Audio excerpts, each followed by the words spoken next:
चंद्रशेखर आजाद की तरह, भीमा नायक की तरह, टंट्या भील की तरह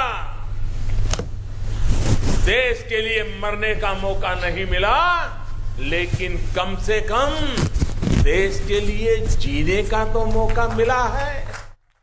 टंट्या भील आज़ादी की ओर ले जाने वाला एक ऐसा जननायक जिसके जीवन से हमें प्रेरणा लेना है देश के लिए जीने की। मध्य प्रदेश की धरती को गौरव प्राप्त है भारत के रॉबिन हुड के नाम से मशहूर टंट्या भील की जन्मस्थली होने का। खंडवा जिले की पंधाना तहसील के छोटे से गांव बड़ौद अहिर में वर्ष 1842 में टंट्या भील का जन्म हुआ। जननायक टंट्या भील ने अंग्रेजों के अत्याचार के खिलाफ ग्रामीणों के हक की लड़ाई लड़ी और ब्रिटिश हुकूमत की नाक में दम कर दिया। आदिवासी और ग्रामीण उन्हें टंट्या मामा कहकर पुकारने लगे। इसी गांव में टंट्या मामा ने जन्म लिया था।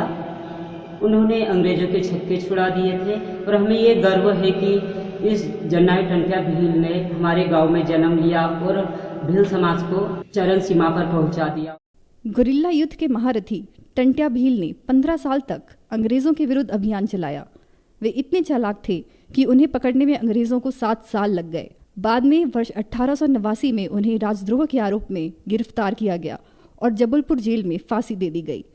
अमर शहीद की इस कुर्बानी ने ब्रिटिश हुकूमत के खिलाफ देश भर में एक बिगुल बजा दिया। आज भी उनके परिजन और ग्रामीण टंट्या भील को गौरव के साथ याद करते हैं। मैं बड़ौदा गांव में रहती हूँ। मैं टंट्या मामा के वंश हूँ और हमको टंट्या मामा के कारण हमको सब जानते हैं और मान सम्मान देते हैं।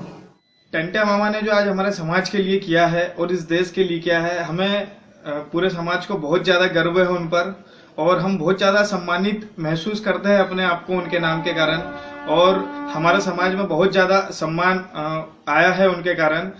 टंट्या मामा ने जो देश की आजादी में अपना योगदान दिया अविस्मरणीय है वो। आदिवासी समुदाय में टंट्या भील महज स्वतंत्रता सेनानी नहीं बल्कि देवता के रूप में पूजे जाते हैं। इंदौर के करीब पातालपानी में उनका एक मंदिर भी है।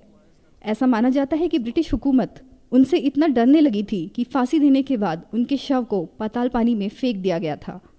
मध्य प्रदेश सरकार द्वारा जननायक टंट्या भील के नाम से राज्य स्तरीय पुरस्कार भी दिया जाता है।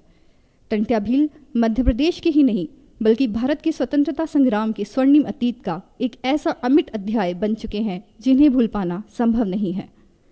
खंडवा से हीरालाल लोंगरे के साथ पूजा पीवर्धन, DD न्यूज़ भोपाल।